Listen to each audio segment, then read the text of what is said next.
আসসালামু আলাইকুম, সবাইকে স্বাগত জানাচ্ছি এক্সেস মেডিকেল স্টোরের পক্ষ থেকে। আশা করছি সকলে সুস্থ আছেন, ভালো আছেন। এক্সেস মেডিকেল পথ চলার চিরসঙ্গী, তারা সর্বদাই নতুন নতুন সেশন নিয়ে আপনাদের সামনে হাজির হয়। তেমনি আজকেও এর ব্যতিক্রম নয়। নতুন একটি আবারও সেশন নিয়ে আপনাদের সামনে আমি হাজির হয়েছি। Anika Sanjida Islam, second year medical student, east west medical college. আজকে আমাদের সাথে রয়েছেন ডক্টর আতিকুল হক মজুমদার স্যার। এবং আজকে আমাদের আলোচ্য বিষয় হচ্ছে একজন মেডিকেল স্টুডেন্টের জীবনে তার প্রত্যেকটি দিন কিরকম হবে বা কিরকম হতে পারে, সেই নিয়ে আজকে আমরা স্যারের সাথে কিছু কথা বলবো। স্যার, আসসালামু আলাইকুম স্যার। ওয়ালাইকুম আসসালাম। জি, ভালো আছেন সঙ্গীতা? জি, আপনি ভালো আছেন স্যার? জি জি, ভালো আছি।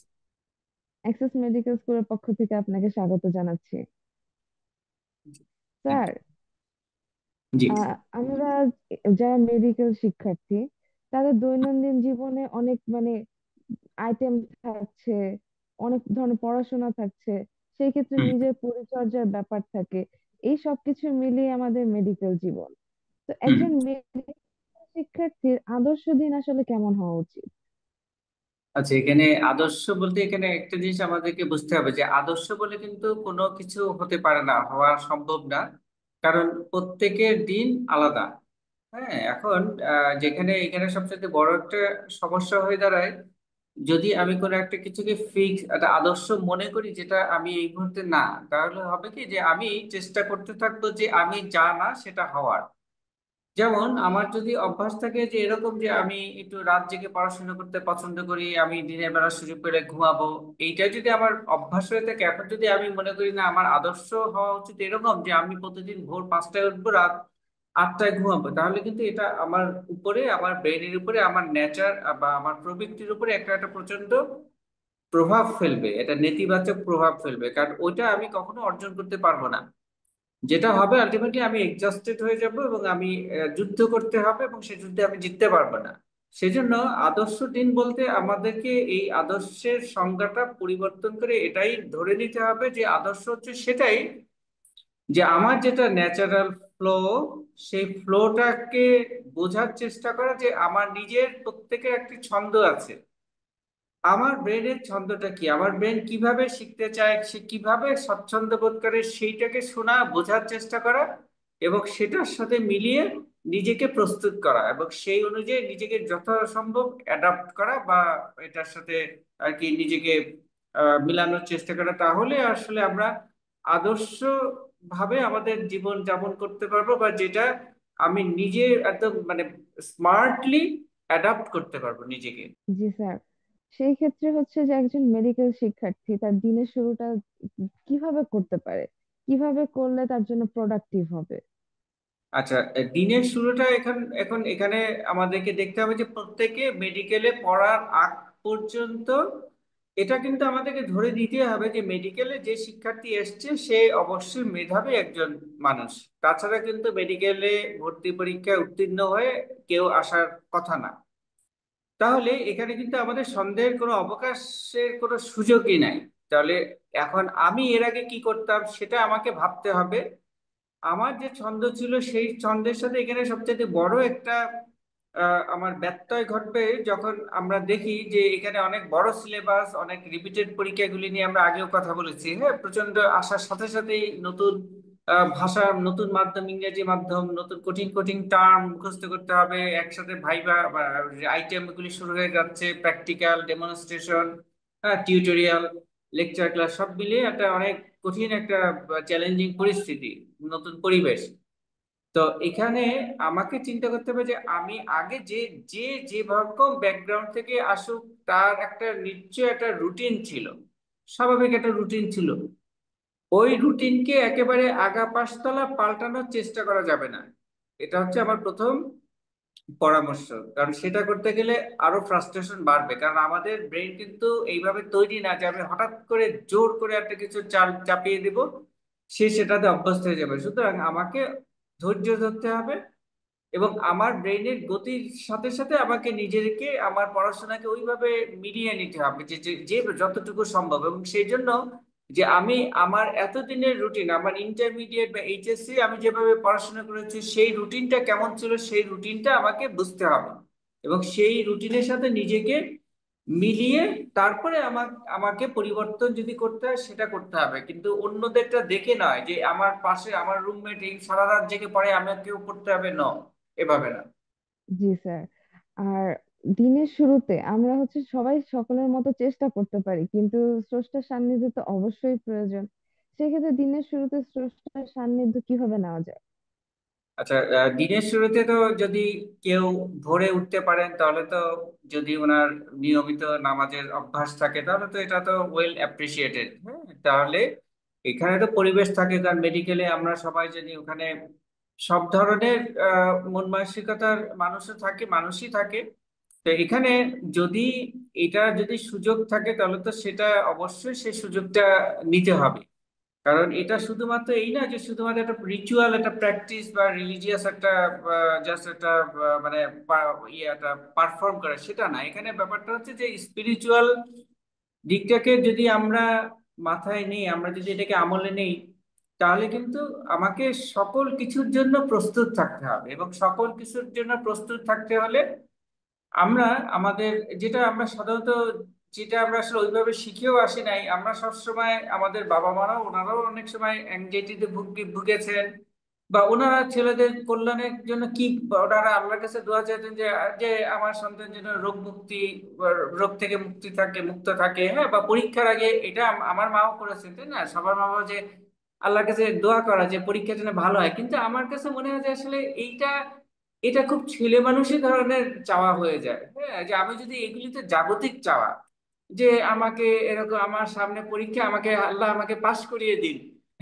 তো এই ধরনের নাচে, বরং যদি আমরা এইভাবে যদি নিজেকে প্রস্তুত রাখি, যারা স্রষ্টার কাছে আর কি আহ, প্রার্থনা করবেন, নামাজ পড়বেন, তারা যদি এইভাবে নিজেরা যদি বলেন যে আল্লাহ আমার সামনে যেটাই আসুক না কেন, এটা একটা কঠিন চ্যালেঞ্জিং পরিস্থিতি আমার জন্য, এটা সেই চ্যালেঞ্জ মোকাবেলা করার মতন সাহস আমাকে দিন। আমাকে এই চ্যালেঞ্জ আপনি উতরিয়ে দিবেন সেটা না, কারণ আল্লাহ চান যে তার বান্দা সে নিজের চেষ্টাতেই করবে।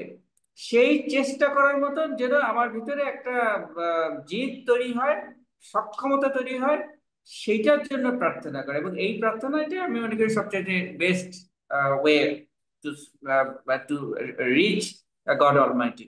জি স্যার। এর পাশাপাশি যে শারীরিক সুস্থতাও খুব জরুরি, কারণ শারীরিক ভাবে সুস্থ না থাকলে তো পড়াশোনা বা দৈনন্দিন কাজকর্মগুলো সঠিকভাবে করা যায় না। সেক্ষেত্রে শরীর ঠিক রাখতে একজন মেডিকেল শিক্ষার্থীকে আপনি কি কি উপদেশ দিবেন? আচ্ছা, শরীর ঠিক রাখার জন্য ঘুমের ব্যাপারটা গুরুত্বপূর্ণ, কিন্তু এই যে একটু আগে আমি বলছিলাম যে স্লিপ প্যাটার্ন এক একজনের এক এক রকম। কেউ ঘুমাতে দেরিতে যায়, কেউ তাড়াতাড়ি কারো ঘুম পায়।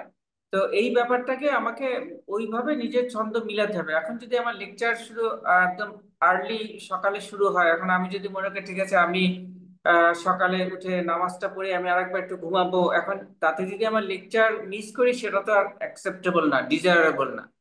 তাহলে আমাকে সেক্ষেত্রে ট্রেড অফ করতে হবে। ট্রেড অফ মানে কিছু বিনিময় করতে হবে। ঠিক আছে, আমার অতি প্রিয় ভোরের ঘুমটাকে আমি স্যাক্রিফাইস করে আমি ক্লাসে যাব, সেটাকে আমি কিছুটা কম্পেনসেট করবো যদি আমি দুপুরে খাবারের পরে একটু ঘুমানোর সুযোগ পাই। অন্যরা যেখানে হয়তো খেলাধুলা করতে যাচ্ছে বা গল্প করছে বা আড্ডা দিচ্ছে, সেই সময়টা আমি যদি একটু সুযোগ পাই ঘুমালাম। হ্যাঁ, বা সন্ধ্যার বা পরেও রাতেও যদি আমি এরকম একটা সুযোগ পাই, সেটা আমি ছোট ছোট বা একটা ন্যাপিং করলাম। এবং রিসার্চে এটাও দেখা গেছে যে আসলে ঘুম যে একটানা পর্যাপ্ত পরিমাণে যে একটা দীর্ঘ ঘুমই হতে হবে সেটা না। কেউ যদি দিনের ভিতরে বিভিন্ন সময় বিরতিতে অল্প সময় মাইক্রো স্লিপ বলে, এরকম যদি মাইক্রো স্লিপও যদি কারো অভ্যাস থাকে বা এই অভ্যাসটা কেউ যদি করে না, সেটাও কিন্তু ঘুমের মতনই ইফেক্টিভ। এবং শুধু মাইক্রো স্লিপই নয়, যে কোনো ধরনের রিল্যাক্সেশন টেকনিক, যেমন একটা অনেক আগে থেকে এটা প্রচলিত যে আসলে আমাদের অ্যাটেনশন ধরে রাখতে হলে কিছুটা সময় গ্যাপ দিতে হয়। যেমন প্রতি 50 মিনিটসে যদি আমি 10 মিনিটস একটু রিল্যাক্স করি, একটু যদি ব্রিদিং এক্সারসাইজ করি, হ্যাঁ, বা একটু জাস্ট প্রশান্ত থাকার চেষ্টা ব্রিদিং এক্সারসাইজ করলে পারি, ব্রিদিং এর দিকে নজর দিলে, তাহলে আমি যদি ঘুম নাও হয়, মানে আমি 15 মিনিটে আমার একটা ব্রেক, এই ব্রেকটা আমি যদি চোখ বন্ধ করে শুধু আমি যদি আমার ব্রিদিংটাকে খেয়াল করি আর ভিতরে আমার মনে যা চিন্তা আসবে সেই চিন্তা আসতে থাক, এগুলিকে কন্ট্রোল করার চেষ্টা করা যাবে না, এগুলি একটার একটার পর একটা আসবে, আসুক, ব্যাপার না। তাহলে এই যে ব্রিদিং এর, শুধু ব্রিদিংটাকে একটু, ব্রিদিং এর দিকে একটু খেয়াল রাখা, ফোকাস করা, এইটা যদি আমরা কন্টিনিউ করি 15 মিনিট, 10 মিনিটস, দ্যাটস এনাফ। এবং রিসার্চে দেখা গেছে কেউ যদি এরকম ভাবে এই রিল্যাক্সেশন যদি শুয়েও থাকে, ঘুমের প্রয়োজন নাই, তাহলে কিন্তু সেই স্লিপের 80% মানে যেটা ইফেক্টিভনেস পাওয়া যাবে। জি স্যার। আর মানসিক প্রশান্তি, কারণ হচ্ছে যে আমাদের রেগুলার অনেক আইটেম থাকে, দেখা যায় যে একই সাথে অ্যানাটমি ফিজিওলজি আইটেম, তো অনেকে অনেক সময় ডিপ্রেস হয়ে যায় বা একটা অ্যাংজাইটি কাজ করে, সেটা কিভাবে দূর করা যেতে পারে? অ্যাংজাইটি বা ডিপ্রেশন আসলে এটা তো আমাদের জীবনের অংশ, কিন্তু এটা আসলে আমরা কোপ করার জন্য যেভাবে মানে আমাদেরকে গড়ে ওঠা দরকার, সেটা আসলে ওইভাবে আমাদেরকে কেউ গড়ে তোলেন নাই। আমরা সারা জীবন শিখে এসেছি অ্যাংজাইটি ওভারকাম করার জন্য, কিন্তু ওভারকাম কেন করতে হবে? আমার আমার প্রশ্নটা খুব, এখানে খুব সরল প্রশ্ন। যেমন আমরা জানি যে গরমের দিনে আমরা শরীর ঘামবে, রাইট? হ্যাঁ, কারণ এটা একটা স্বাভাবিক প্রক্রিয়া। হিউমিডিটির কারণে আসলে আমাদের শরীর থেকে পানি সবসময় বের হচ্ছে, কিন্তু ওই হিউমিডিটি বেশি থাকলে ওই যে এটা আপনারা নিশ্চয়ই পড়েছেন, এটা ইসের ব্যাপার, ফিজিক্সের আর্দ্রতার ব্যাপার। তাহলে হিউমিডিটির কারণে দেখা যায় যে ওই মানে ইয়েটা কম, মানে মিশতে পারে না শরীর থেকে যে পানিটা বের হচ্ছে, জলীয় বাষ্প বের হচ্ছে। তাহলে এটা মিশতে পারে না বলে আমরা ঘাম হচ্ছে। তো যাই হোক, এখন যদি আমাদের উদ্দেশ্য থাকে যে আমাদের শরীরে ঘাম বন্ধ করতে হবে, ঘাম কিভাবে, ঘাম না হবে এটা কিভাবে কিভাবে করা যায়, তাহলে সেটা কি হবে? প্রকৃতির বিরুদ্ধে চেষ্টা করা, right? তাহলে আমি যদি চেষ্টা করি যে আমি অ্যাংজাইটি থেকে কিভাবে মুক্তি পাবো। অ্যাংজাইটিতে তো একটা শারীরিক, একটা ব্রেইনের একটা ন্যাচারাল একটা প্রসেস, একটা রিফ্লেক্স। অ্যাংজাইটি যদি না থাকে তাহলে তো আমি বিপদের মধ্যে আমি যখন বোকার মতন মারা যাব। হ্যাঁ, আমি কোনো কিছু বিপদের মোকাবেলা করতে পারবো না। তাহলে অ্যাংজাইটি থেকে মুক্তি পাওয়াটা উদ্দেশ্য না, আমার উদ্দেশ্য থাকতে হবে যে ওই যে অ্যাংজাইটিকে কিভাবে আমি সাহসের সাথে মোকাবেলা করতে পারি। তাহলে যখন আমার ভিতরে ভয়, অ্যাংজাইটি বা ডিপ্রেশন আসবে, সেটাকে তাড়ানোর চেষ্টা করা যাবে না। আমাদের ভিতরে চিন্তা ভাবনা যেমন একের পর এক আসতে থাকে, যেমন এই যে সঞ্জিদা এখন আমার সামনে বসে আছেন, একটা প্রশ্ন করে আমি অ্যান্সার গুলি দিচ্ছি, এর ভিতরে কিন্তু সঞ্জিদার মাথায় অনেক রকম প্রশ্ন, অনেক রকম চিন্তা খেলা করে যাচ্ছে। যে একটা চিন্তা থেকে অন্য মানুষকে করে দিলে সে হচ্ছে, আয় হ্যাঁ, ইস, আমার মনোযোগ অন্যদিকে চলে যাচ্ছে, ছি ছি, আমি যদি ভুলে যাই তাহলে তখন কি হবে? কিন্তু এটাই স্বাভাবিক, এরকম ভাবে চিন্তা একটার পর একটা আসবে। তাহলে এই চিন্তাগুলিকে যদি আমাকে আমাকে এগুলিকে এমব্রেস করতে হবে, বরণ করে নিতে হবে, হ্যাঁ, এগুলিকে অ্যাপ্রুভ করতে হবে। ঠিক সেরকম আমার ইমোশন, ডিপ্রেশন হোক, যখন যেটা আসবে সেটাকে আরো গভীরভাবে উপলব্ধি করতে হবে, ওটাকে টানানোর চেষ্টা করা যাবে না। যত এমব্রেস করবো তত বেশি ওটা আমার সাথে সহনীয় হবে এবং আমার সহনশীলতা বাড়তে থাকবে। জি স্যার। আর অনেকেই আমাদের মধ্যে থাকে, মেডিকেল স্টুডেন্ট যারা, তাদের মধ্যে অনেকে স্পোর্টস লাভার আছে। তো দেখা যায় যে অনেকে হচ্ছে যে স্পোর্টস এর দিকে একটু বেশি সময় দিয়ে ফেলে। আবার অনেকে মনে করে যে মেডিকেল লাইফ অনেক বেশি ব্যস্ত লাইফ, এই টাইমে স্পোর্টস এগুলোর জন্য সময় দেওয়া যায় না বা সময় নেই। কিন্তু স্পোর্টস আসলে কতটুকু এটার জন্য হেল্পফুল, বা কি কি ধরনের স্পোর্টস একজন মেডিকেল স্টুডেন্ট তার সাথে মানে রাখতে পারে? কি ধরনের, সরি শেষের কথাটা বুঝিনি। মানে কি কি স্পোর্টস এর সাথে সে নিজেকে সংযুক্ত আচ্ছা রাখতে আচ্ছা পারে? আচ্ছা, গুড।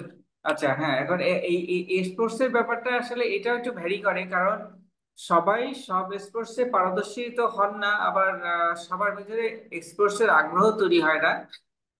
যেমন ব্যক্তিগতভাবে আমি ছোটবেলা থেকে খেলাধুলায় পারদর্শী একেবারেই না।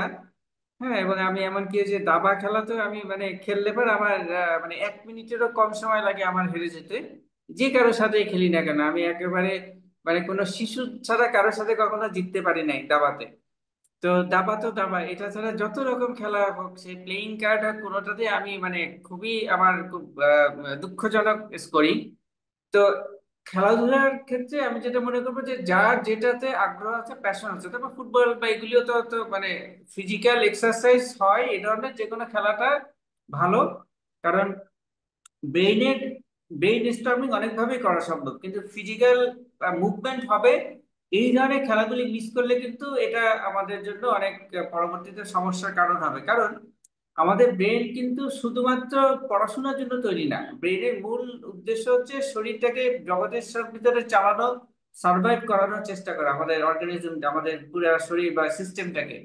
তাহলে এটা করতে গেলে সুস্থ শরীর লাগবে। সুস্থ শরীর ছাড়া কিন্তু ব্রেন কাজ করবে না, কখনোই কাজ করতে পারবে না। তাহলে ব্রেনের, এবং সে যদি না করতে পারে তাহলে তো পড়াশোনা, মেডিকেল ক্যারিয়ার এগুলি তো অনেক দূরের ব্যাপার হয়ে যাবে। তাহলে এই জন্য ব্রেনকে সবসময় ফিজিক্যাল অ্যাক্টিভিটিস হয় এরকম কিছুর সাথে ইনভলভ হতে হবে। এবং সেটা আমি কখনো যে জিমনেসিয়ামকে অতটা প্রেফার করি না। কারণ কি, কারণ এটা হচ্ছে কৃত্রিম ব্যবস্থা। আমি জিমে গিয়ে বিভিন্ন ধরনের ভারোত্তোলন করলাম, কিন্তু আমাদের শরীর এমন ভাবে তৈরি যে ন্যাচারাল ওয়ার্কের মাধ্যমে আমাদের ওয়ার্কআউট হবে। হ্যাঁ, আমি আমার যেখানে বিভিন্ন, হয়তো একটা জায়গা থেকে আরেক জায়গায় যাওয়ার দরকার, সেখানে আমি যতটুকু সম্ভব হেঁটে যদি যাই, বা এই ধরনের কাজগুলি করি যে যেখানে আমার কায়িক পরিশ্রম করা সম্ভব, সিঁড়ি দিয়ে ওঠার আমার চেষ্টা করি, লিফটটা এড়িয়ে, এই ধরনের করতে পারলে তাহলে কিন্তু আসলে আমাদের ওই যে ব্রেনের চাহিদাটা পূরণ হবে। এবং স্পোর্ট যার যেটাতে আগ্রহ সেটার ভিতরেই স্পোর্টস এর নিয়োগ, মানে ইনভলভ হওয়া ভালো। এবং স্পোর্টস এর মূল উদ্দেশ্য জেতা নয়, উদ্দেশ্য হচ্ছে যে আমার পারফরমেন্স মানে ইমপ্রুভ করা, আমার নিজের ক্যাপাবিলিটি বাড়ানো। নিজের সাথে নিজেকে সবসময় প্রতিযোগিতায় নামাতে হবে, আমার আগের চাইতে আমার পারফরমেন্স বাড়াতে হবে, আরো ফিট হতে হবে, অন্যদের সাথে কম্প্যারিজন না। অমুকের তুলনায় আমাকে আরো শক্তিশালী দেবে না।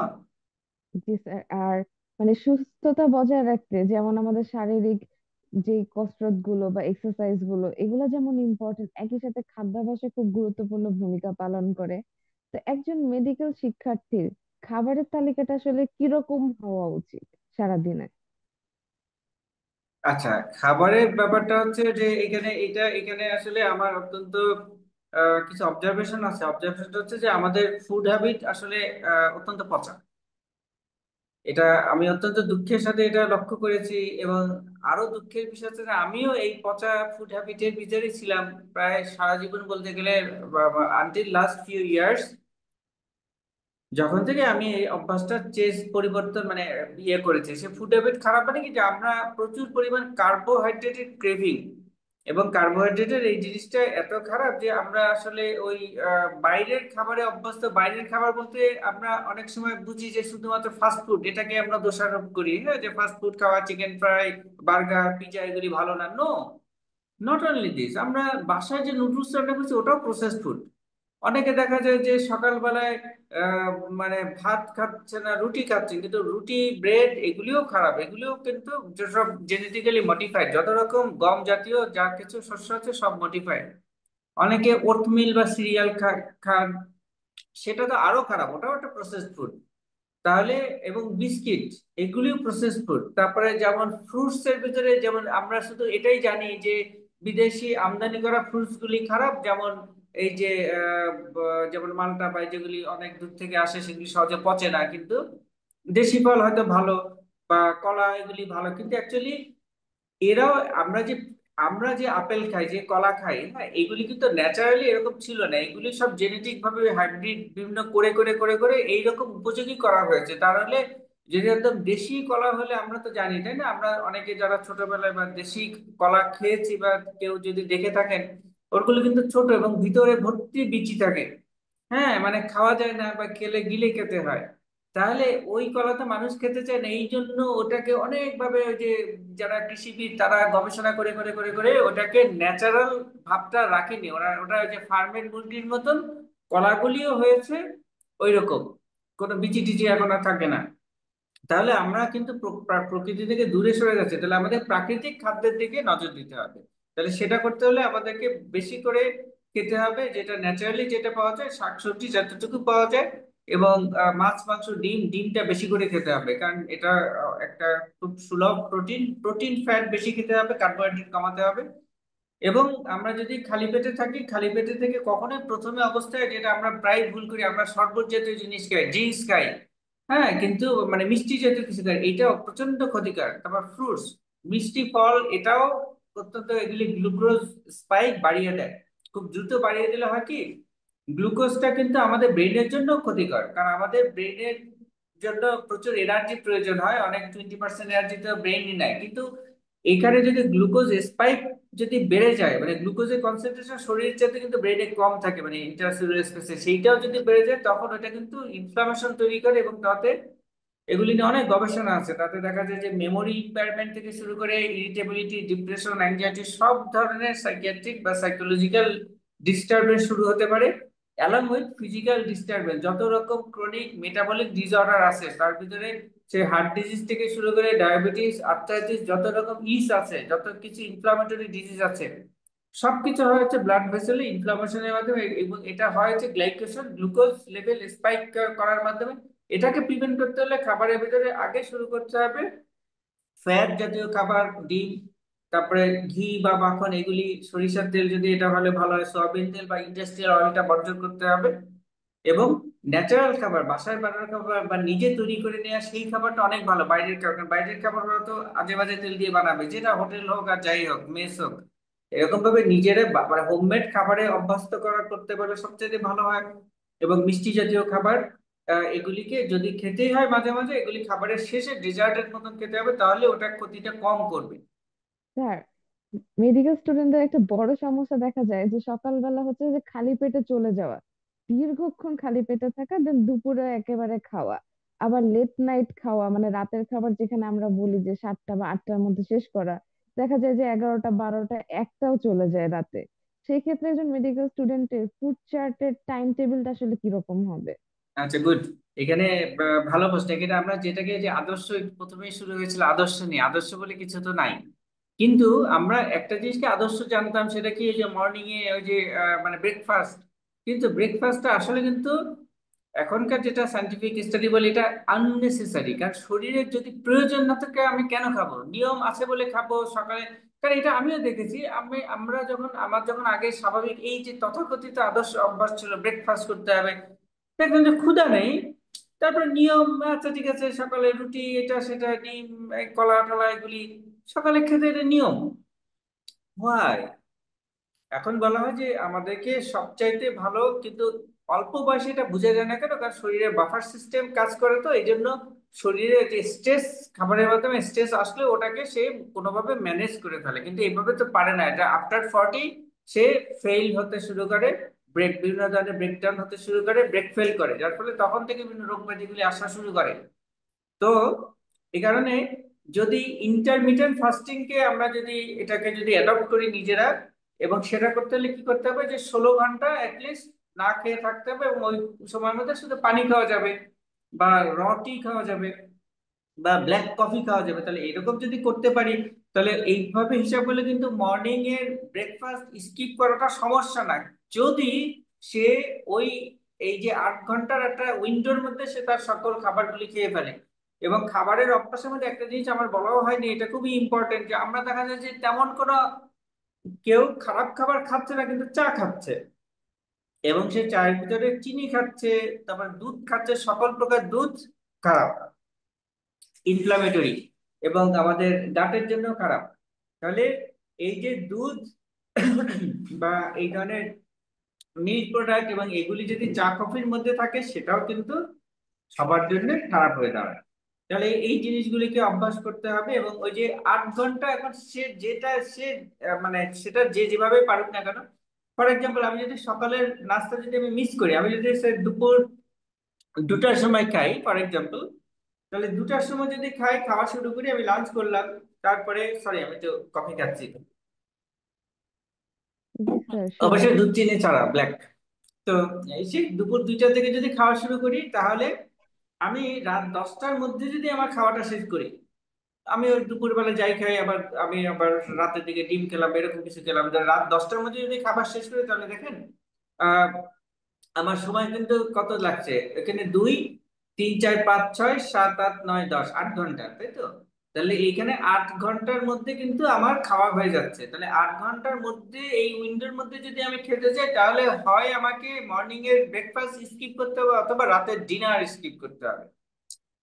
জি স্যার, থ্যাংক ইউ। আর পানি খাওয়ার যে অভ্যাসটা, খাবারের দিকেও যদি মানে তাদের রুটিন গুলো ঠিক হয়ও, কিন্তু ব্যস্ততার কারণে দেখা যায় যে পানিটা স্কিপ হয়ে যাচ্ছে, তো সেই ক্ষেত্রে শরীরে কি কি ধরনের সমস্যা হতে পারে, আর সেটা প্রতিকার হিসেবে আমরা কি কি করতে পারি? আচ্ছা, এখন পানির ব্যাপারে আমাদের শরীরের একটা একটা একটা মেকানিজম হচ্ছে হোমিওস্ট্যাসিস। হ্যাঁ, হোমিওস্ট্যাসিস এর ব্যাপারটা ঠিক এরকম। এটা তো আপনারা মানে আসলে যারা মেডিকেলে স্টুডেন্ট তারা সবাই মোটামুটি এটা জেনে আসছে। সেটা হচ্ছে যে এটা ন্যাচারাল একটা ফিডব্যাক, যেটাকে বলে ফিডব্যাক মেকানিজম। অর্থাৎ শরীরে যদি কোনো কিছু ঘাটতি হয় তাহলে কিন্তু সেটা মেকানিজমটা সে আবার ওটাকে মানে আবার মেকআপ করে ফেলে, বাফার সিস্টেমের মতো না একটা। তাহলে এই যে মেকআপ করে ফেলার ব্যাপারটা এরকম যে আমার যদি শরীরে পানি শূন্যতা তৈরি হয় তাহলে কিন্তু আমার ওটা ওই যে আমার যে তার যে ডিহাইড্রেশনের সাইন আছে, আমরা তো জানি তাই না, যে ওই মাসলটা মানে যে চামড়াটা দেখা যাবে যে এরকম সহজে হবে না, হ্যাঁ, মিশবে না, বা ওই যে সানকেন আইস, চোখটা ভিতরের দিকে ঢুকে যাবে, জিহ্বা শুকিয়ে যাবে। তাহলে এই ধরনের সিমটম গুলি যদি আসে তাহলে তো এটা আমাদেরকে সিমটম সম্পর্কে জানতে হবে যে ডিহাইড্রেশনের সাইন সিমটম কি। অনেকের এটা হয়তো হয়ই নাই কখনো, হিট স্ট্রোক অনেকের হয়তো হয়নি, যেমন আমার কোনোদিন সানবার্ন হয়নি। তা আমি গত কয়েকদিন একটা জায়গায় বেড়াতে গিয়েছিলাম, সেই জায়গায় এত সূর্যের আলো যে ওই আলোতে আমার কাছে ভালোই লেগেছে। সমুদ্রের বিচে একদম মাথার উপর সূর্যের আলো পড়েছে, আমার কাছে আমার তো একটু কষ্ট, আমার কাছে ভালো লাগে, ওটাকে আমি এনজয় করি। ওটা শরীর মানে দরকার সহনশীলতার জন্য। তো যাই হোক, তো এখন দেখা যাচ্ছে যে ওই চামড়ার কিউটিকল গুলি খসে খসে পড়তেছে। তো এটাতে মানে আমার ওয়াইফ বলে যে আমাকে এরকম নাকি এরকম জম্বির মতন দেখে মনে হয় যে এরকম সবকিছু খুলে খুলে পড়ে যাচ্ছে সে ওরে। আমি বলি যে এটা পড়ে যাবে, এটাই তো স্বাভাবিক, সাপের খোলসের মতন উপরের অংশটা খসে যাচ্ছে, অসুবিধা কি? তো এখন আমি যদি এই ব্যাপারটা আগে সচেতন থাকতাম যে আচ্ছা ঠিক আছে কোনো তো সামনে, তাহলে তো আমি ওরকম প্রোটেক্টিভ কোনো ক্রিম দিলে হয়তো বা এরকম হয়তো না। তো সেইটাই, এই যে আমাদেরকে তাহলে জানতে হবে যে এই যে যেই যে জিনিসগুলি হতে পারে সেগুলি কি কি সিমটম থাকতে পারে সেটা নিয়ে আমাদেরকে সচেতন থাকতে হবে। তবে শরীরে নিজেদের ব্রেনের উপর যদি আমার আস্থা থাকে, এটা খুব গুরুত্বপূর্ণ ব্যাপার যে আমাকে অন্ধের মতো শুধু আমাকে কি করতে হবে, কি করতে পারি, কি করে আমি ডিহাইড্রেশন হবে না। নো, আমি যদি রিল্যাক্স থাকি তাহলে আমার শরীর আমাকে কিন্তু সিগন্যাল দিবে। হ্যাঁ, তখন দেখা যাবে যে আমার মনে হবে যে আমি তো পানির বোতলটাকে একটু পানি খাই। কিন্তু আমি যদি বোকার মতন মানতে থাকি যে না আমাকে প্রতিদিন আমার মা বলে দিয়েছেন প্রতিদিন বাবা তুমি 10 গ্লাস 10 বোতল পানি খাবে, সে আমি ওইভাবে পানি খেতে হয়তো আমার হাইপার হাইড্রোসিস হয়ে যেতে পারে, তাই না, অনেক সমস্যা হতে পারে।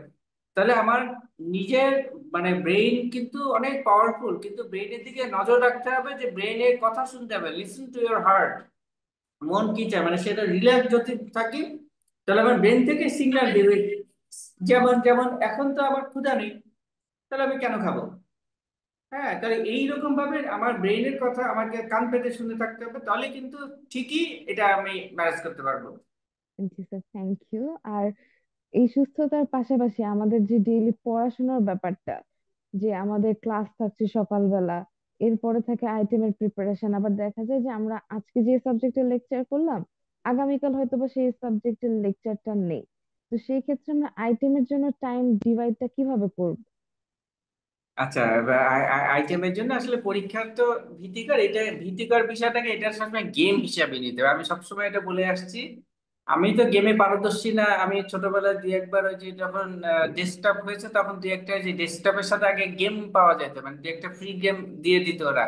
হ্যাঁ, ওই যে টার্মিনেটর নামে একটা গেম ছিল, মানে খুব সহজ ধরনের এরকম একটা মেশিনকে নিয়ে যে যে যুদ্ধ করা, আর ওই যে আরেকদিকে কি স্কাইনেট, ওরা আবার এসে ওরা হচ্ছে রোবট, ওরা এসে আবার মারা হচ্ছে। তা আমি চেষ্টা করতাম যে ওইখানেও আমি দ্রুত হেরে যেতাম, যে না, যুদ্ধ করে হারাচ্ছে তো তাহলে আমি যদি টেবিলের নিচে লুকিয়ে থাকি, আমি যদি ঘর থেকে বেরিয়ে না হই, মানে শুরু হতো গ্রামে মানে গেমের প্রথমটা হতো যে একটা শেডে বা এরকম একটা ওয়্যার হাউসের ভিতরে আমি নিজেকে দেখতাম। তা আমি চিন্তা করলাম আমি বেরিয়ে হব না, হ্যাঁ, আমার সঙ্গীর সাথে এরা যুদ্ধ করুক। হ্যাঁ, আমি তখন দেখতাম যে একটা খাটের নিচে একটা টেবিলের নিচে চুপচাপ দেখতাম যে তো ঠিকই একটু পরে শত্রুরা এসে ওখানে এসে আমাকে গুলি করে মারছে। তাহলে আসলে গেমের ভিতর যেমন পালিয়ে বাঁচার সুযোগ নাই, সেরকম বাস্তব জগতেও তাই। তাহলে যখন এই যে সামনে পরীক্ষা, এটাকে ওই গেমের থ্রিল হিসেবে নিতে হবে যে এটাকে আমি পারবো কি পারবো না। হ্যাঁ, যে আমার তো প্রিপারেশন খুবই পচা, তারপর আমি দেখি যে এটাতে যদি বাই চান্স এটাতে পাশ করে যাই কিনা। হ্যাঁ, মানে এটা তো থ্রিল, এই যে এইটাকে গেম হিসাবে নিতে হবে, জীবনটাকে গেম হিসাবে নিতে হবে, প্রতিটা ক্ষেত্রকে প্রতিটা স্টেপকে এইভাবে যত বেশি নেওয়া যাবে তত বেশি ব্রেনের ভিতরে আমাদের এন্ডরফিন রিলিজ হবে। এন্ডরফিন যখন রিলিজ হবে তখন কি হবে, আমি রিল্যাক্স হবে, মানে মন চাঙ্গা থাকলে যেরকম অনুভূতি তৈরি হয় এই মুহূর্তে আমার যেরকম আছে। তাহলে এইরকম অনুভূতি যখন থাকবে তখন সামনে যত বড় পরীক্ষা হোক না কেন সেটা পারফরমেন্স ভালো হতে বাধ্য, এটা ন্যাচারাল, এটা অঙ্কের হিসাব। তাহলে সেই অঙ্ক করতে হবে আমাকে। আমি যদি আই হাই এত সিলেবাস আমি কিভাবে পড়বো, এটা তো অসম্ভব, চেষ্টা করতে হবে আমাকে, মানে এক্সস্টিং কোনো কিছুতে কোনো সুফল আসবে না, নেভার এভার। তাহলে ওইটা আচ্ছা ঠিক আছে, আমি আবার কমন সেন্স ব্যবহার করব। হ্যাঁ দেখি, এটা আমি মনে মনে ভিজুয়ালাইজ করি, ভিজুয়ালাইজ একটা ভালো একটা টেকনিক। দেখা গেছে রিসার্চে দেখা গেছে যে আমি যদি ভিজুয়ালাইজ করি তাহলে আমার পারফরমেন্স অনেক ভালো হবে। এবং যারা স্পোর্টসম্যান তাদেরকেও দেখা গেছে যে তারা যদি এরকম শুধু মানে খেলার স্পোর্টসের পারফরমেন্সের যদি তারা ইমাজিন করে যে আমি স্পোর্টস এইভাবে পারফর্ম করছি, তাতে দেখা যায় তাদের মাসল অ্যাক্টিভিটিস 40% ইনক্রিজ হয়, মানে উইদাউট এনি অ্যাক্টিভ এফোর্টস। তাহলে এবং ভিজুয়ালাইজেশনের একটা মূল সূত্র হচ্ছে এটাকে এমবডিমেন্ট বলে। এমবডিমেন্ট মানে হচ্ছে এরকম যে আমি পরীক্ষায় খুব ভালো করেছি, হ্যাঁ যে আমি পরীক্ষায় সুন্দরভাবে সাফল্যের সাথে আমি আই হ্যাভ কমপ্লিটেড এভরিথিং। তাহলে ওইটাকে মানে ওইটাকে দৃঢ়ভাবে ধরে রাখা, হ্যাঁ ওইটাতে বিশ্বাস রাখা যে এটা কোনো ব্যাপার না, এটা আমার ব্রেন যা, আমি মেডিকেলে আসছি, তার মানে আমার ব্রেনটা একেবারে একেবারে তো গোবর ভরা না।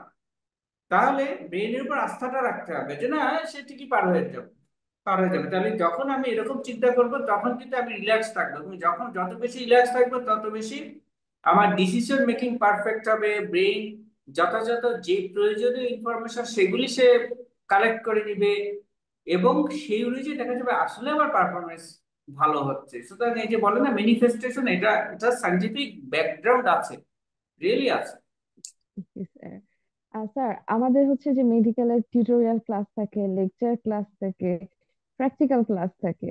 তো দেখা যায় যে প্র্যাকটিক্যাল ক্লাসগুলোতে অনেকে হয়তো বা একবার প্র্যাকটিস করছে বা হয়তো বা শুধু দেখছে। তো সেক্ষেত্রে প্র্যাকটিক্যাল ক্লাসে নিজেকে দক্ষ হিসাবে কিভাবে তৈরি করা যায়? আচ্ছা আচ্ছা, প্র্যাকটিক্যাল ক্লাসটা কিন্তু আসলে এটা বরং আমি মনে করি এটা কিন্তু সবার কাছে অনেক আগ্রহ উদ্দীপক, তাই না? কারণ লেকচার ক্লাসের চাইতে এটা কিন্তু ইন্টারেস্টিং, কারণ এখানে ইন্টারাকশন হয়। প্র্যাকটিক্যাল ক্লাসে টিচাররা বিভিন্ন ডেমনস্ট্রেশন করান বা দেখান, বায়োকেমিস্ট্রি হোক বা যেটাই হোক না কেন, তাহলে এই যে ইন্টারেক্টিভ যে কোনো কিছু ব্রেনে অনেক সুন্দরভাবে গেঁথে যায়। তো আমরা তো ইন্টারমিডিয়েটে আমাদের প্র্যাকটিক্যাল ছিল হয়তো 25 মার্কসের ছিল, ওইটাতে ওই একটু সাব ব্যাংক কাটা অভিনয় করতে হয়েছে, যে যে যারা ওই আমাদের ওয়ার্ড বয় বা এরকম যারা ছিল তারা এগুলি করে দিত।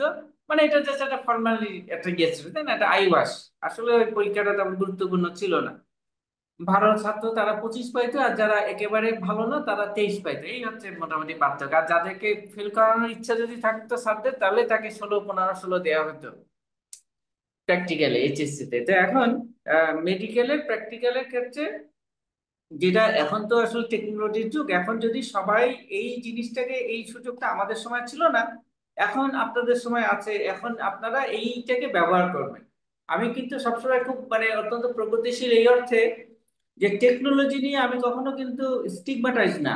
অনেকে বলেন যে এখন সবার হাতে মোবাইল, সবাই ডিভাইস নিয়ে, এই নিয়ে এই এই প্রজন্মের কি হবে, এরা সবাই উচ্ছন্নে গেল। আমি বলছি, না, এটাই ন্যাচারাল। হ্যাঁ এখন আমি হচ্ছে গিয়ে সে পুরাতন আমলের যেটি একটা সেলেনন 3 একটা যদি প্রসেসর ওয়ালা কম্পিউটার ল্যাপটপ, এখন আমি যদি মনে করি যে নতুন একদম ব্র্যান্ড নিউ যেটা মডেল, সেই মডেলটা হচ্ছে আমি উন্নত, আমি ভালো প্রাচীন বলে, এটা তো একটা বোকার মতন দম্ভক্তি হবে।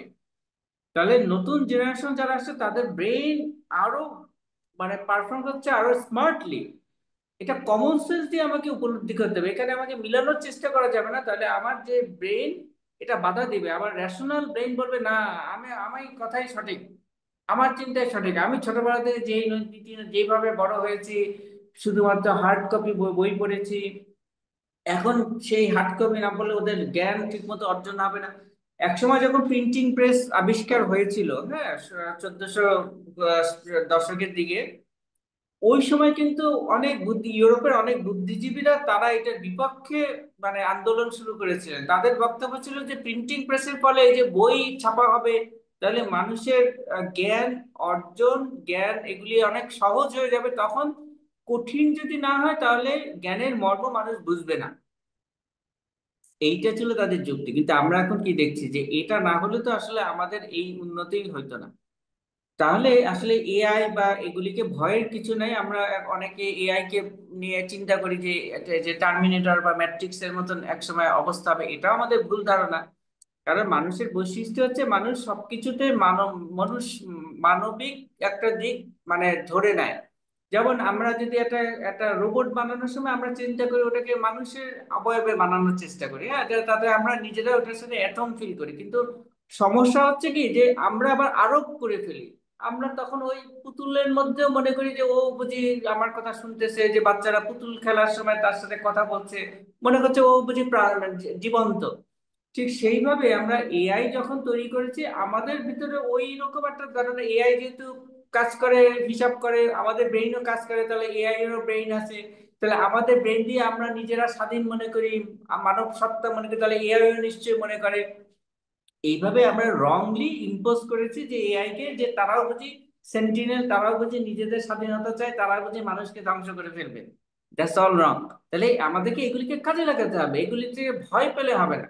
স্যার, আমাদের তো হচ্ছে যে দীর্ঘক্ষণ টানা ক্লাস হয়। তো সেই ক্ষেত্রে লেকচার ক্লাসে দেখা যায় অনেক সময় যে মনোযোগ ধরে রাখা যায় না, বা হয়তো হঠাৎ করে একটা ক্লাস চলছে, লেকচার শুনছি, মাইন্ড ডাইভার্ট হয়ে যাচ্ছে। সেই ক্ষেত্রে মনোযোগ কি করে ধরে রাখতে পারি? মনোযোগ ধরে রাখার বেস্ট ওয়ে হচ্ছে মনোযোগ ধরে রাখার চেষ্টা না করা। যখন ব্রেইন কখন এক্সস্টেড হবে, যখন ওই বিষয়টা মানে মানে ফ্যাটিগড হয়ে যায়। এটা তো বাস্তবতা যে একটানা যদি একঘেয়ে কিছু কিছু হলে সেখানে কিন্তু মনোযোগ ধরে রাখা যায় না। এবং আমি এটা সবসময় সবাইকেই বলি যে যদি ক্লাসে স্টুডেন্টরা যদি ঘুমিয়ে পড়ে সেটার দায় দায়িত্ব পুরো সে টিচারের। কারণ টিচার সে মনোযোগ ধরে রাখতে ব্যর্থ হয়েছে, এটা টিচারের দায়। এটা স্টুডেন্টের দায় না যে সে আর কেন সে ঘুমিয়ে পড়লো। হ্যাঁ, টিচার আকর্ষণীয় ক্লাস যদি হয় তাহলে টিচার, যে ওই স্টুডেন্টরা সেও পর্যন্ত ওই ক্লাস শোনার জন্য সে চলে আসবে স্টুডেন্ট সেজে। ওই রকম টিচার যদি না হতে পারি তাহলে আমার ক্লাসে বাচ্চা স্টুডেন্টরা ঘুমাবে, এটাই স্বাভাবিক। এখন আমি যদি নিজের হিপোক্রেসির জন্য যে আই হাই আমি এত পচা টিচার আমার সবাই, এটা যদি আমি তো মানতে চাইবো না। ওই যে সেই ম্যাথ ইসের মতন, ওই যে পুরাতন ল্যাপটপের মতন, যে আমি সেরা, আমার চিন্তাই ভালো। হ্যাঁ, এখনকার ছেলেরা অত্যন্ত, মেয়েরা অত্যন্ত বেয়াদব, ক্লাসে ঠিক মতো অ্যাটেন্ড করে না, ক্লাস শুনে না, সারাক্ষণ ঘুমায়। আমি যে আকর্ষণ ধরে রাখতে পারবো, ধরে রাখতে তাদের ব্যর্থ হচ্ছি। তাহলে আমাকে আরো আপগ্রেড করতে হবে, আমাকে আরো জানতে হবে যে ওরা কি, ওদের ব্রেন কিভাবে চলে। তাছাড়া তো আমি তো সম্ভব না, তাই না? তাহলে টিচারের এটা ভূমিকা হচ্ছে নাম্বার ওয়ান। কিন্তু সেটা তো আমরা, আপনাদের পক্ষে তো আর সম্ভব না টিচারের মন পরিবর্তন করা, আমাদের কারো পক্ষে সম্ভব না। সেক্ষেত্রে আমাকে এটা অ্যাডাপ্ট করতে হবে এইভাবে যে জোর করা যাবে না। যেই লেকচারটা বোরিং শোনাচ্ছে তার মানে কি আসলে এটা বোরিং, আমার ব্রেন এটা নিতে চাচ্ছে না। এবং ব্রেন যখন নিতে চাচ্ছে তার মানে কি ওই নিউরো ট্রান্সমিটার ওই একই প্যাটার্নের সে ফ্যাটিকড হয়ে যাচ্ছে, নিউরো ট্রান্সমিটার তৈরি হতে পারছে না। আমি প্রেশার দিলেও কিন্তু সে পারবে না। তাহলে ব্যর্থ চেষ্টা করে আমি নিজের ক্ষতি করছি, সেলফ স্যাবোটাজ করছি। ওকে, আর ব্রেন নিতে পারছে না, দেন জাস্ট ফরগেট ইট। আমি আকাশ পাতাল যা আমার মাথায় আসছে, গান হোক বা আমি যেটাই হোক বাসার কথা সেটাই আমার ভিতরে নিব। জোর করবো না যে ইস এই ক্লাসটা আমি পাচ্ছি না, না আমাকে ধরতেই হবে, না মাথায় যাচ্ছে না, না দ্যাটস ইট, শেষ। যখন আমি এরকম হাল মানে সারেন্ডার করতে হবে, সারেন্ডার করলে সবথেকে বড় ব্যাপার হচ্ছে ইন্টারেস্টিং ম্যাজিক, আমরা রিল্যাক্স ফিল করি যে যখন আর হাল ছেড়ে দিই, যে না এইভাবে জোর করে চেষ্টা করে এটা হচ্ছে না, আমি just leave it, let it go. তখন যখনই আমি রিল্যাক্স হবো তখন আমার ব্রেন একটা স্পেস পাবে, সে স্বাভাবিক তার মতন করে তার ফ্লোতে চলার সুযোগ পাবে। এবং ওই ক্লাসটা আমি হয়তো প্রতিটা শব্দ আমি শুনলাম না, কিন্তু আমার যতটুকু ইনফরমেশন ব্রেইনে নেয়ার সেটা কিন্তু সে নিয়ে নেবে আমার কনসিয়াস অ্যাওয়ারনেস এর বাইরে। এই কারণে বলা হয় যে যখন আমরা ঘুমাই, ঘুমানোর সময় যদি আমরা আমার কোনো পড়া বা কোনো স্টাডি ম্যাটেরিয়াল বা কোনো কিছু যদি আমি রেকর্ডিং যদি আমি কানে যদি শুনি, সেটা কিন্তু ব্রেনে কাজ করে। মানে আমরা জানবো না, আমরা জানিও না, কিন্তু ব্রেন এভাবেই কাজ করে। হ্যাঁ, সুতরাং ওই লেকচারটা মানে আমাদের সচেতন ভাবে মনে রাখার বা ওইটা ফলো করার কোনো প্রয়োজন নেই।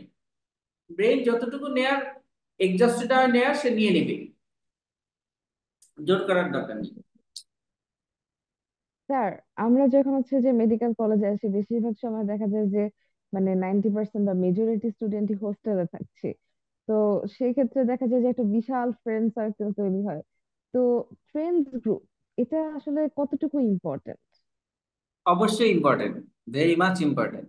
কারণ এই যে আমি আমার যেমন আমি একটা উদাহরণ আমি এর আগেও আমি বলেছি, আপনাদেরকেও বলেছি, তারপর এই এই অনুষ্ঠানটি যদি নতুন কেউ দেখেন তাদের জন্য বলছি যে আমার এক ছেলে, আমার ছোট ছেলে, ও যখন ক্লাস 6-এ ওর ফাইনাল পরীক্ষায় টিচার মার্কস দিয়েছে যে এরকম যে সে স্কুলে পড়াশোনায় ভালো কিন্তু সে টক্স মাচ ইন ক্লাস।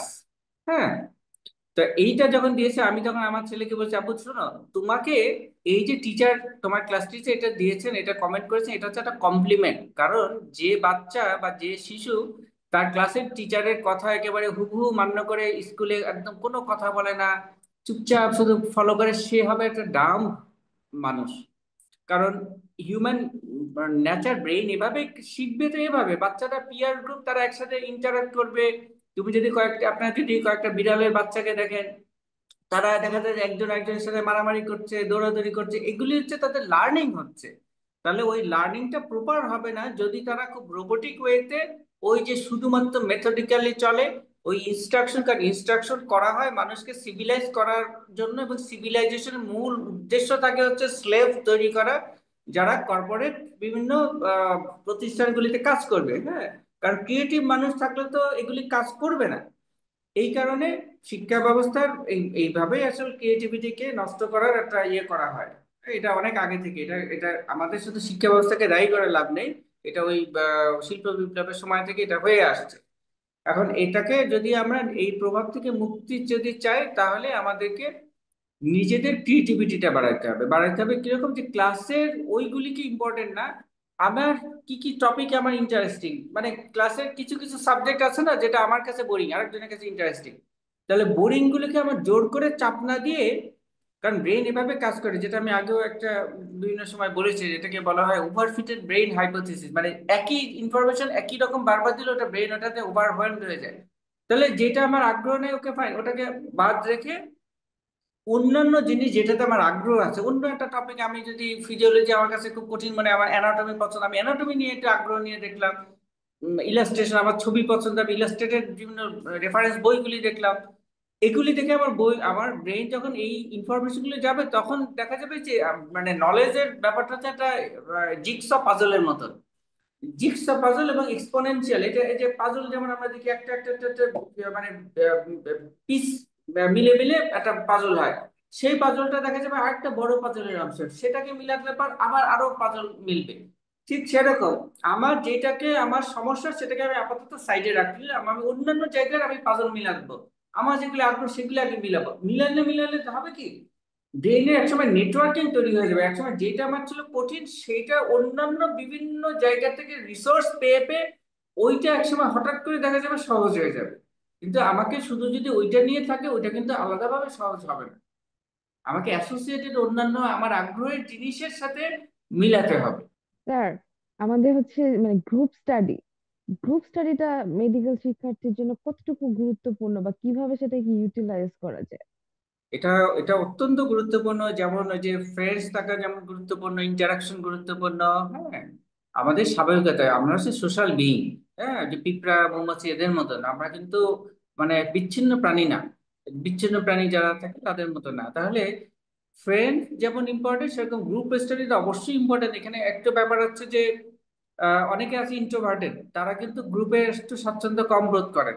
কিন্তু তাদেরকে এইটা এইভাবে চিন্তা করতে হবে যে আচ্ছা ঠিক আছে, আমি আমার মতো পড়াশোনা করছি, কিন্তু কিছু কিছু ক্ষেত্রে আমাকে আমার মেধাটাকে শানিত করার জন্য গ্রুপ অপরিহার্য। যেমন লার্নিং এর ক্ষেত্রে আমরা এটা জানি যে লার্নিং, আমি একটা সবচেয়ে বেস্ট লার্নিং হবে যখন আমি ওই যেটা আমি শিখছি সেটা যখন আমি আরেকজনকে আমি যখন শিখাতে পারবো। এবং এখানে একটা সুন্দর ব্যাপার হচ্ছে যে যখন আমি একজন লেম্যানকে শিখাতে পারবো বা একটা শিশুকে আমি শিখাতে পারবো, বা আমি আমার একদম যদি একেবারে নানি বা দাদি বা এরকম কোনো মুরব্বী কেউ থাকেন যিনি হয়তো লেখাপড়াও তেমন জানেন না বা এর এত জ্ঞান বিজ্ঞানের বিষয়, তাকে যদি আমি বুঝাতে পারি, তাহলে বুঝতে হবে ওই বিষয়টা আমার মোটামুটি জ্ঞানটা কিছুটা রপ্ত হয়েছে। তাহলে গ্রুপ স্টাডির মানে এই নয় যে এইখানে সবার এটা, এখানে একটা মানে টেস্ট, আই হ্যাঁ আমার চেয়ে আমার ওই ফ্রেন্ডরা আরো দ্রুত পারতেছে, আমি পারছি না। না, আমি আমার সাধ্য মতন আমাকে এটা প্রেজেন্ট কিভাবে করতে পারি, এবং প্রেজেন্টেশনটা হতে হবে স্টোরি টেলিং এর মতন, গল্পচ্ছলে।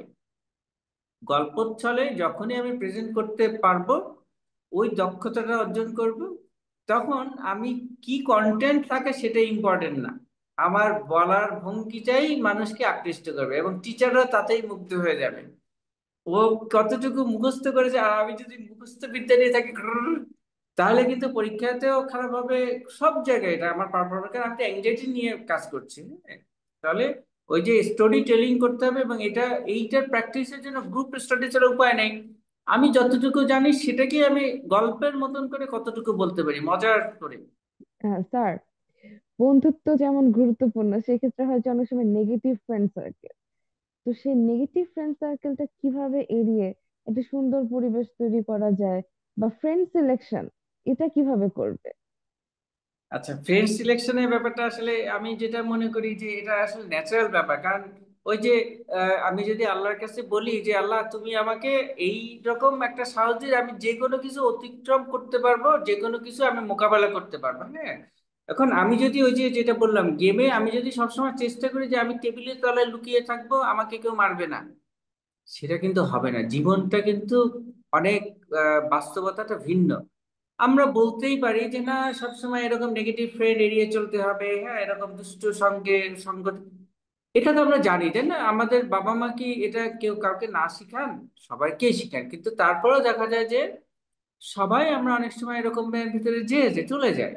তাহলে তার মানে কি, এটা হচ্ছে আমাদের এটা নেচার, এটা আল্লাহর পরীক্ষা হিসাবে আমরা ধরতে পারি। যাই হোক না কেন, এটাই বাস্তবতা। তাহলে এটাকে যদি আমি মাথায় না আমলে নেই, আমি যদি প্ল্যানিং করি এরকম যে এরকম নেগেটিভ কিচ্ছু ঘটবে না, এটা না আমাদের প্ল্যানিং ব্যর্থ হয়। কারণ আমরা প্ল্যান করার সময় আমরা যে যেগুলি মানে ড্রব্যাক বা যেগুলি নেগেটিভ জিনিসগুলিকে আমরা আমলে নেই না। কিন্তু এই যে আপনি যেটা বললেন যে এই ধরনের নেগেটিভ ফ্রেন্ডস সার্কেলের সাথে ইনভলভ হওয়া, ড্রাগস বা হোক বা এরকম অনেক কিছু, সেটা কিন্তু একটা সম্ভাবনা থাকে। তাহলে এই সম্ভাবনা আমার মাথায় রাখতে হবে, এবং আমার ভিতরে ওই রেজিলিয়েন্স থাকতে হবে যে কারণ আমার তো সবকিছু জানা সম্ভব না। এবং নিজেকে আমি যদি সবসময় সেফ সাইডে রাখতে চাই যে না আমি কারোর সাথে সহজে মিলবো না, এই লোকটা কেমন, এই এই এই আমার সাথে বন্ধুত্ব হচ্ছে কেন, তাহলে আমি কিন্তু একসময় মানে ইনসেন হয়ে যাব, হ্যাঁ, যে এত বাঁচতে গেলে। এবং মানুষ আমাকে দেখবে যে এই হচ্ছে গিয়ে একেবারে একদম ভীতু কাওয়ার মানে, তখন আমি আরো ফ্রাস্ট্রেশন ভুগি যে আমার কাছে কেউই আসে না, হ্যাঁ, এবং আসলে আমি ভয় পাচ্ছি যে সে কি দুষ্ট লোক কিনা। তাহলে নিজেকে, নিজের কাছে যদি আমি নিজে থেকে, কেউ আমাকে নষ্ট করতে পারবে না, বা আমি যেখানেই যাই না কেন ঠিকই আমি আবার ফিরে আসতে পারবো। তাই নিজেকে, নিজের প্রতি ওই কনফিডেন্স থাকতে হবে যে আমাকে কেউ মিসগাইড করতে পারবে না, মিসগাইড করতে পারবে না। আমি যদি দেখা যাচ্ছে যে তথাকথিত মিসগাইডেড হয়ে গেছি, কতটুকু পর্যন্ত যাব? হ্যাঁ, আমি ওই নিজের ওই সক্ষমতাটা যদি থাকে, তাহলে দেখা যাবে যে আমি ঠিকই আবার সবকিছু থেকে আমি রিকভার করতে পারছি। এবং যত বেশি রিকভার করতে পারবো তত আমার রেজিলিয়েন্স বাড়বে, আমার অভিজ্ঞতা বাড়বে। সুতরাং যার যতটুকু ক্যাপাবিলিটি সেটাকে তার এক্সপ্যান্ড করতে হলে তাকে ঝুঁকি কিন্তু নিতে হবে। আমি ঝুঁকি মুক্ত কেউই থাকতে পারবে না। স্যার, আমাদের দেখা যায় যে লং টাইম একটা মোনোটোনাস লাইফ থাকে, রেগুলার আইটেম দিচ্ছি, টার্ম কার্ড, এই সব থেকে, এই মোনোটোনাস লাইফ থেকে রিক্রিয়েশনের জন্য কি করতে পারি, বা আউটিং, বা এই জিনিসগুলো কিভাবে হেল্পফুল? হ্যাঁ, আউটিংটা তো অবশ্যই গুরুত্বপূর্ণ। যেমন আমরা তো আমাদের সময় যেমন থার্ড ইয়ারে কমিউনিটি মেডিসিনের এক্সকার্শন হতো, তারপরে আরো বোধহয় ইন্টারভিউ সময় হয়, এরকম এখনো বোধহয় এরকম অনেক কিছু বেড়েছে। তাহলে এই ধরনের ব্যাপারগুলিতে যত বেশি যাওয়া যায়, যে বললাম যে ওভারফিটেড ব্রেইন হাইপোথিসিস, যেটা এরকম যে আমরা আমাদের ব্রেইন যত বেশি দেখা যাবে যে একই জিনিসে আর কি যদি আমরা মনোনিবেশ করি, তাহলে কিন্তু লার্নিং হবে না। কিন্তু যখন আমরা ডাইভার্স ওয়েতে ব্রেনে ইনফরমেশন যাবে, সেটা সম্পূর্ণ আনরিলেটেড হলেও সেইটা অনেক ইফেক্টিভলি কাজ করবে, হ্যাঁ। এটা যেমন একটা উদাহরণ এরকম যে যদি আমরা আমরা যদি এরকম মনে করি যে আচ্ছা আমার যেমন এটা এবং রিসার্চও দেখা গেছে যে আমরা অনেক সময় এরকম হয় যে যে পরীক্ষার আগে আমার বাসায় গেস্ট আসলো, হ্যাঁ, দেখা যাচ্ছে যে ওই পরীক্ষাগুলি বরং ভালো হয়। কারণ গেস্ট আসলে মনের ভিতরে একটা আনন্দ থাকে, ও গেস্টদের নিয়ে আমার হয়তো কোনো মামা বা কোনো নানা নানি কেউ আসছেন, তাহলে তাদেরকে নিয়ে যে আনন্দের সাথে সময় কাটাচ্ছে, ওই সময়টা আমাদের ব্রেনকে এত বেশি পোটেনশিয়েট করে যে তার ফলে আমাদের পরীক্ষা স্পন্টিনিয়াসলি ভালো হয়। আর যদি দেখা যায় যে আমি যে পরীক্ষাগুলিতে আমি অনেক সময় পরীক্ষা পড়ার একদম সারাদিন রাত পড়তেছি, যে যত বেশি পড়ো তত বেশি জ্ঞান অর্জন হবে এটা মনে করেন, সেই পরীক্ষা কিন্তু ভালো হবে, কারণ ব্রেইন ওই যে ফ্যাটিক হয়ে গেছে। সুতরাং যত বেশি আমার ডাইভার্স অ্যাক্টিভিটিস থাকবে, শুধুমাত্র আউটিং না, এক্সট্রা একাডেমিক কারিকুলাম যত বেশি থাকবে, তত আমার ব্রেনের জন্য এটা মানে প্রচন্ড উন্নতি, এটা আমাকে বড় করবে। আমার এমনকি আমি পিএইচডি যখন করি ওই সময় কিন্তু আমি যত রকম অ্যাক্টিভিটিস ছিল, বিভিন্ন ধরনের স্টুডেন্ট রিপ্রেজেন্টেটিভ হওয়ার, বিভিন্ন জায়গায় ইয়ে করার, এগুলি আমি কোনোটাতে আমি নিজের মতো চেষ্টা করি, এটা কিন্তু প্রতিযোগিতার জন্য না। হ্যাঁ, যে আমাকে, সে আমার কাছে এগুলি ভালো লাগে, কারণ এইগুলিকে নিতে চেত না, সবাই মনে করতে কি যে না এখানে আমাদের রিসার্চার হিসেবে আমাদের রিসার্চের কাজ করবো এইগুলি, মানে এগুলি তো এমনি এমনি ইয়ে কাজ। যেমন আপনি যে এখানে হোস্টিং করছেন, এটা তো কোনো প্রফেশন না, বা এটা কিন্তু আপনার পড়াশোনার জন্য কোনো হেল্প করবে না সরাসরি, রাইট?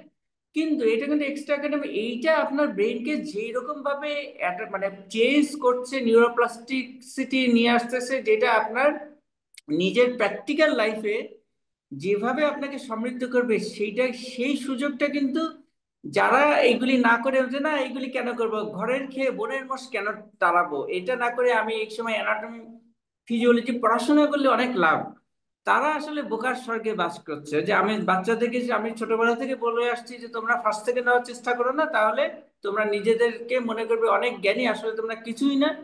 ঠিক সেরকম ওই যে যারা, আমি এগুলি কেন করবো, এগুলি তো করে এগুলি করার কি দরকার, আমি আমার শুধু পড়াশোনা আমার কাজটা করি, নো। ডাইভার্সিটি যত বেশি থাকবে সে তত বেশি তার এনরিচমেন্ট হবে। স্যার, এই ব্যাপারটাতে আসছিলাম যে কো কারিকুলার অ্যাক্টিভিটিস যেগুলো বা কালচারাল অ্যাক্টিভিটিস, আমাদের মেডিকেল ও কালচারাল উইক হয়, সেখানে পার্টিসিপেশন কতটুকু হেল্পফুল? এই অনেকেই যে, দেখা যায় যে পার্টিসিপেট করতে চায় না। হ্যাঁ, তাহলে করতে যারা চায় না তাদেরকে এই ইনফরমেশন গুলি কিন্তু আমরা অনেকে আগে কিন্তু আমি নিজেও জানতাম না। আমি আকার আমরা সবসময় ছোটবেলা থেকে শুনে আসি, এই পর পর পর পর পর, সামনে পরীক্ষা, পরীক্ষা আগে থেকে পরীক্ষার মাঝে আমরা, আমার মনে আছে যে আমি এসএসসি বা এরকম পরীক্ষার সময় যে পরীক্ষার বইয়ের নিচে আমি ব্রাম স্টোকারের ড্রাকুলা, হ্যাঁ এটার বাংলা অনুবাদ, এটা আমি লুকিয়ে লুকিয়ে পড়তে হবে, কত শিহর যে ড্রাকুলার গল্প পড়তে। তাহলে এই যে ওই সময় যে ব্রেন ওইভাবে তখন অ্যাক্টিভেটেড হয়েছে এবং পরীক্ষাগুলি ভালো হয়েছে, আমি সময় ফার্স্ট হইতাম, কিন্তু ওই যে লুকায় গল্পের বইও পড়তাম। তাহলে যখন এই ইনফরমেশনটা তো তখন আমি জানতাম না, হ্যাঁ এই জন্য তখন মানে একটা ইয়ে ছিল যে লুকায় লুকায় পড়তেছি, এটা খারাপ অন্যায় করছি, কিন্তু এখন যেহেতু জানি সায়েন্স, সায়েন্টিফিক নলেজ থেকে এটা বোঝা যায়, তাহলে এখনকার যারা স্টুডেন্ট তারা যদি এটা বুঝেন না, যত বেশি, এবং এগুলি রিসার্চে এরকমও দেখা গেছে যে যারা নোবেল প্রাইজ পান তারা, যাদের ওই ওই নিজের ফিল্ড বাইরে অন্যান্য বিষয়ে তাদের অনেক অ্যাক্টিভিটিস থাকে, অনেক ইনভলভমেন্ট থাকে, যেমন আমরা জানি আইনস্টাইন উনি ভায়োলিন বাজাতেন। তাহলে এরকম যারা নোবেল প্রাইজ পেয়েছেন পেয়েছেন দেখা যাচ্ছে তাদের প্রত্যেকেরই আলাদা অনেক প্যাশনের জায়গা ছিল, এবং এই জায়গাগুলিকে ওনারা কালচার করেছেন, যার ফলে তাদের ব্রেইন ফ্যাটিকড হয়ে যায়নি, তাদের ডাইভার্স ওয়েতে তাদের নলেজ তারা ওইভাবে এনরিচ করতে পেরেছেন, এবং সেটা দিয়ে তারা খুবই প্রোডাক্টিভ কিছু করতে পেরেছেন। স্যার, সর্বশেষে একজন ভালো ডাক্তার হবার আগে একজন ভালো মানুষ হওয়াটা জরুরি। সেক্ষেত্রে একজন মেডিকেল শিক্ষার্থী নিজের মধ্যে নীতি নৈতিকতা, মানবিকতা, এই গুণগুলো কিভাবে ডেভেলপ করবে? আচ্ছা, এই নীতি নৈতিকতা মানবিকতার ব্যাপারে আমি সবসময় সরি যে জিনিসটা বলে আসি সেটা হচ্ছে যে সরি এইগুলি সরি নিজস্ব একটি মানদণ্ড তৈরি করতে হবে। নিজস্ব মানদণ্ড বলতে আমি এটাই বুঝাই যে আমি কি শিখে আসছি আমার পরিবার থেকে, ধর্ম থেকে, আমার সমাজ থেকে, বা বিভিন্ন বই পুস্তক থেকে, সেটা গুরুত্বপূর্ণ না। গুরুত্বপূর্ণ হচ্ছে বিভিন্ন পরিস্থিতি আমার নিজের বিবেক কি বলে। আমার বিবেক যদি শুধুমাত্র শাস্তির ভয়ে অথবা পুরস্কারের লোভে কোনো কাজ করে, তাহলে সেটা, তাহলে আমার ওই নীতি নৈতিকতার কোনো মূল্য নাই। যেখানে আমার সুযোগ আছে, যেখানে আমার এইটা করলে বা কেউ আমাকে দোষ দিবে না, আমি জাস্ট একটা উদাহরণ দিয়ে বলি। যেমন মনে করেন যে আমার যদি একটা বোন থাকতো, আমার কোনো বোন নাই, এখন আমি যদি এরকম যে ওই যে পৈতৃক সম্পত্তির ক্ষেত্রে যেটা মানে ধর্মীয় যেটা নিয়ম সেই অনুযায়ী বোনরা অনেক কম পান সাধারণত, তাই না? তা আমি দেখি যে এই ক্ষেত্রে কিন্তু সবাই মানে সবাই অত্যন্ত রিলিজিয়াস। হ্যাঁ, যে না এটা তো এটা তো হ্যাঁ তুই তো এটা তো এই পাবি, এইটুকুই পাবি, মানে বোনদেরকে সবাই এটাই বলেন যে এটা এটা তো মানে এটাই স্বাভাবিক। কিন্তু আমার বিবেক কি বলে, আমার নিজের বিবেক বলে এটা না, সে তার যতটুকু ততটুকু পাবে, শুধু তাই না, আমি যদি মনে করি যে আমার চাইতে তার বেশি প্রয়োজন, তাহলে সে বেশি পাবে। তাহলে এটা হচ্ছে আমার নিজের চিন্তা। এটা কিন্তু কনফ্লিক্টিং কিছু না। হ্যাঁ, নিয়ম থাকতে পারে, আইন থাকতে পারে, সব জায়গায় এটা, এটাই বাস্তবতা, সবাই সেটাই এক্সপেক্ট করে। আমি যদি এটাকে যদি এভাবে না দেখ, কেউ আমাকে দোষ দিবে না যে আপনি, বরং সবাই বলতে পারে এই লোকটা বোকা। কিন্তু বোকা হতে পারি, কিন্তু আমার বিবেক বলে এটা আমার এরকম করা উচিত, সেটা সেভাবে করা। তাহলে ওই যে নিজের মানদণ্ড যখন কেউ তৈরি করতে পারে, তখন সে আদর্শ মানুষ মানে কি, অন্যের মতো নয়, তার নিজের যথাযথ যেটা হওয়ার সেটাই সে হতে পারবে, সেটাকে সে কোনো বাধা দিল না। তখন ন্যাচারালি প্রত্যেকে আমরা কিন্তু ইনোসেন্ট বাই বর্ন। কিন্তু আমরা ওই যে বিভিন্ন ভাবে নিজেদেরকে নষ্ট করে ফেলি, বিভিন্ন ভাবে জোর জার করি, এবং আমরা মরীচিকার পিছনে ছুটি, যার জন্য আমরা ওই যে নিজেদের সাথে প্রতারণা করে চলি। হ্যাঁ, যে আমি মিথ্যা কথা বলি, আমাদের ব্রেন এভাবেই তৈরি, মিথ্যা আমাদের আমরা বলি, কিন্তু এটাকে আবার আমি মানতেও পারি না, আবার মানুষের কাছে আমি স্বীকার করি না। আমি সবসময় বলি, আমাকে যদি বলে হ্যাঁ আতিক সাহেব সত্যবাদী, মানে আমি চুপচাপ থাকি, হ্যাঁ আমি সত্যবাদী, নিজেকে আমি মানে বিশ্বাস করানো যে আমি একজন সত্যবাদী মানে, কিন্তু আসলে তো আমি না। তাহলে এই যে আমি হিপোক্রেসি নিজের সাথে করছি, এটার কারণে আমি কিন্তু শান্তি পাবো না। মানুষের আড়ালে যখন যাবো, তখন আমি নিজে আমি তো একটা চোর, হ্যাঁ আমি তো একটা এরকম মিথ্যাবাদী, আমি মানুষের সাথে মুখোশ পরে পরে থাকি।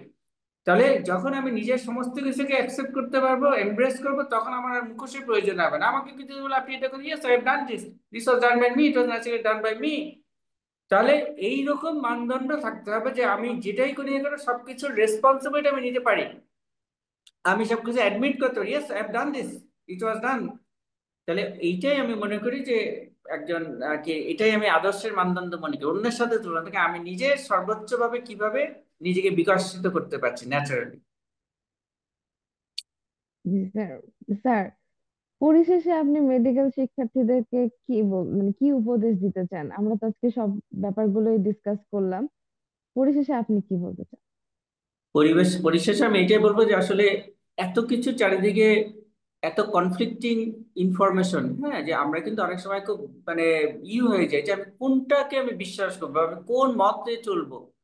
একজন বলবে যে বেশি ডিম খাওয়া খারাপ, একজন বলবে এটা খাওয়া ভালো, এই সবজির মধ্যে এই এই গুণাগুণ আছে। কিন্তু আমাকে নতুন কিছু জানার চেষ্টা করতে হবে, এটা হচ্ছে নাম্বার ওয়ান।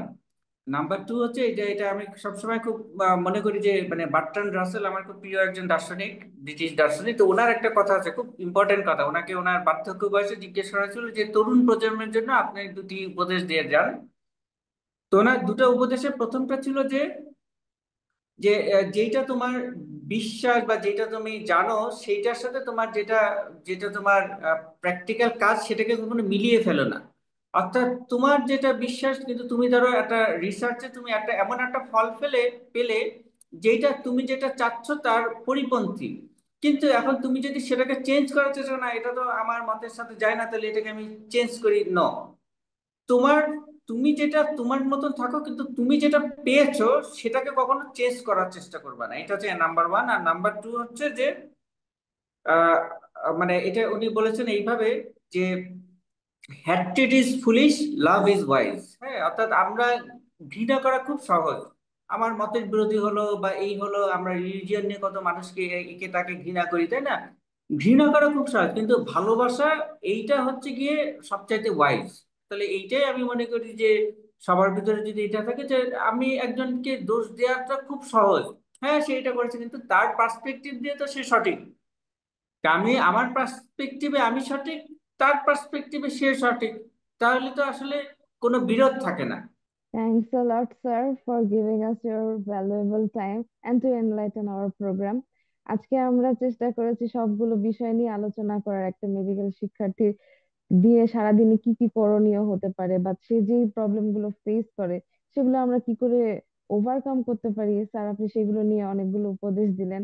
আশা করছি আমাদের যারা নব্য মেডিকেল শিক্ষার্থী, নতুন ব্যাচ যারা ঢুকলেন বা যারা রানিং স্টুডেন্টও, সকলেরই তাতে উপকৃত হবেন তারা। আজকের মতো এখানেই বিদায় নিচ্ছি। সকলকে যুক্ত থাকার জন্য ধন্যবাদ। সবাই আশা করছি ভালো থাকবেন, সুস্থ থাকবেন। আসসালামু আলাইকুম। Thank you sir.